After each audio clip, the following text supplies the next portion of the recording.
record right now.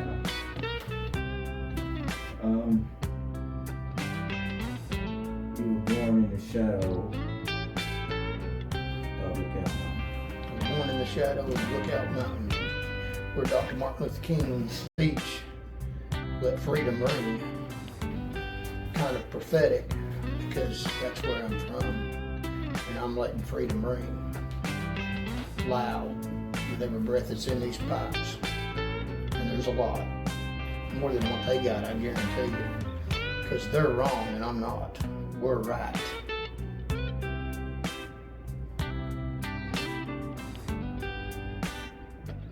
And your father passed away when you were...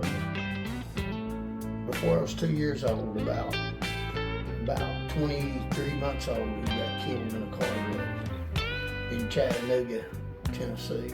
You said that was my father. That was my father. That was my father. He got an honorable discharge from the Tennessee National Guard that he was a member of. He cared about other people too. He was a unique individual that loved his family. Had 5 children. I was his only son.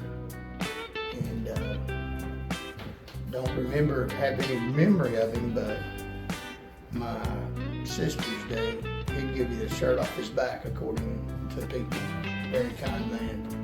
And what was your mother like? She was a God-fearing woman, taught the fear of God in me by discipline.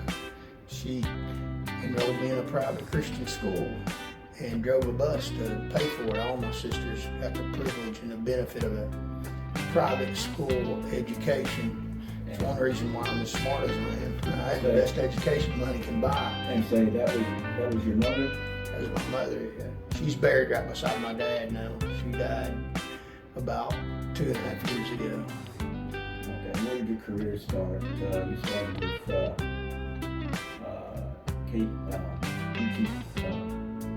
UTPD.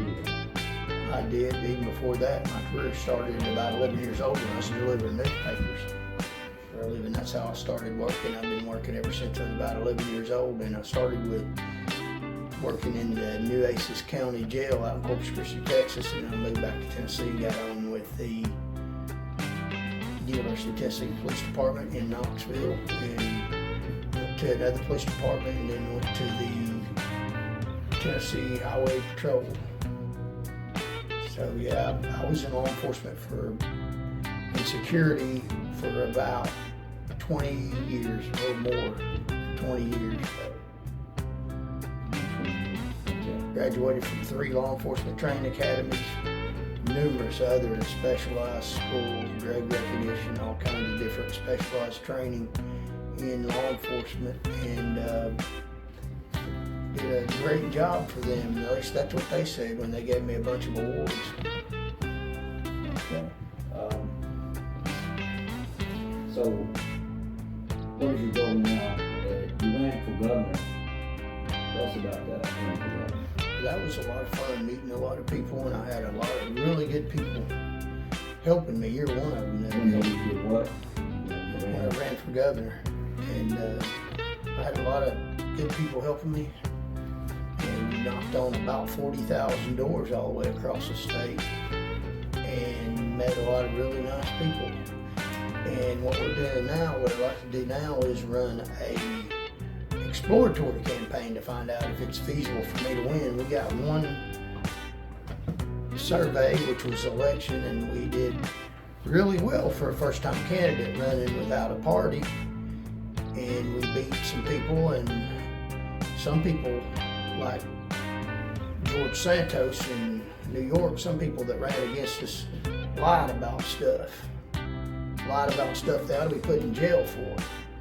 One of them said said he was a lawyer and he never went to law school or passed the bar or anything. That's like having a doctor that never went to medical school doing surgery on you. That's kind of dangerous, and he's dangerous running around saying he's got a law degree. Ought to be put in jail for that. That's a crime. There's a TCA code against it. I did go to law school. I am a lawyer and I passed the bar, but I don't practice law except for myself. And when people ask me about what I do in certain circumstances, I I sure advise them about what I would do, but I don't give legal advice. Tell us about the police harassment trying to run for governor. Just start out and say, mention the police, that the police would stop you. I got stopped a lot. I researched the laws as far as politics and a person's rights in running for public office before I started running. So I looked up all these case laws, and of course the Constitution. Everybody's familiar with the First Amendment right to free speech. What that entails is the right to speak out against government officials. Freedom of speech doesn't protect speech that the government agrees with. They wouldn't do anything about it if they like it. Freedom of speech protects speech that the government doesn't agree with. So when you speak out against people that are in power, then they try to have you arrested. And they did numerous times all across Tennessee. I got stopped and harassed by policemen. Even wrote the sheriff a letter telling him, I'm running for governor, you have no reason to stop me. I'm not breaking any laws. Showed him the case law about what I was doing. I had a right to do it, and told him if you keep stopping, I'm going to sue you. And in Chattanooga, they arrested me for legally campaigning in a public place that I have every right to be, and cost me $10,000 fighting them against false charges. So that's pretty crooked. Really used a straw man because they arrested me on false criminal charges. The prosecutor held those criminal charges over my head, and I filed a civil suit. In order to dismiss the civil suit, they agreed to dismiss the criminal charges early. They were going to dismiss them anyway, so that's like a straw man, using a fake criminal charge that wasn't constitutional to drop criminal charges early, so I dismissed the federal civil suit. But the people in government power are corrupt. They overstep their bounds, and I'm just like anybody, one of you all. If you run for governor, you're supposed to be able to under the Constitution, but they won't let you. You can't run for governor in Tennessee unless you're a multi-millionaire. You're supposed to be able to. The law says you can, the Constitution says you can, but people in government power are criminals and crooked, and they won't let you. So that's what I'm fighting for, is everybody's rights. Because if they won't let me run for governor, they won't let you run for governor. And even more than that, they won't let you pick me to be governor because they'll put me in jail instead of running. So we beat them in federal court, and we also beat them in court in Chattanooga. Beat them at their own game. And even conservative newspapers that claim to be better than the fake news still were crooked. They posted a video that I had saying that I did something wrong. When you can watch the video, it's on Facebook. I didn't do anything wrong, so they literally changed the facts.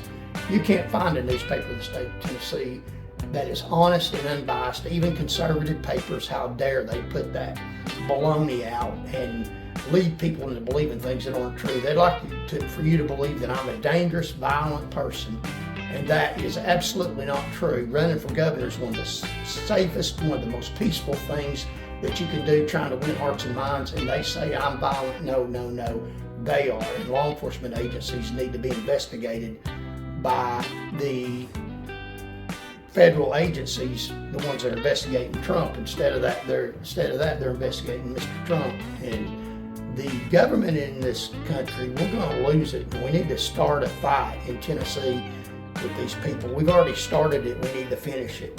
They think that they have beat me, and they attack me, and they think they've won. And they're wrong twice, and they're getting me wrong 3 times, because we are going to beat them. We haven't stopped, and they haven't beat us yet.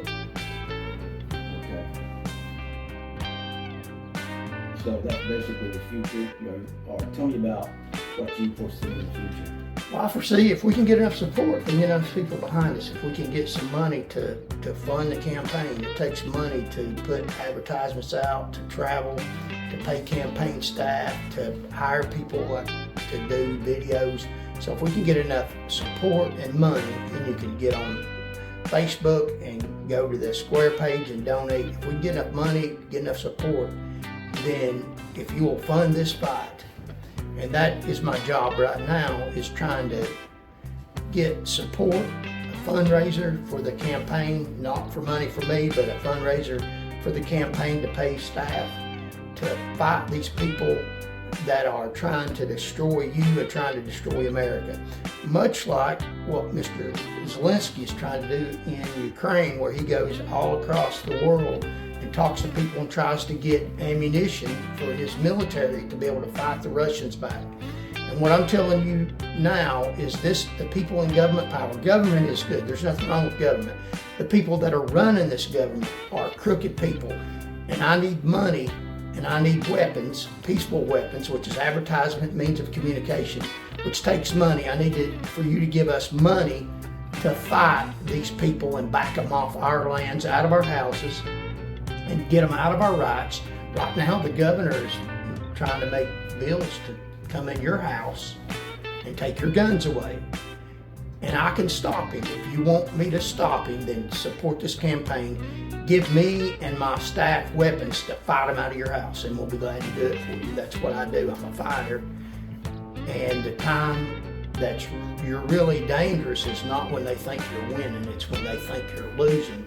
And trust me, they think we're losing, but we haven't lost anything. We're more dangerous now than ever. So fund the campaign, and we'll have them running. And we're getting close. Just help us financially. Thank you.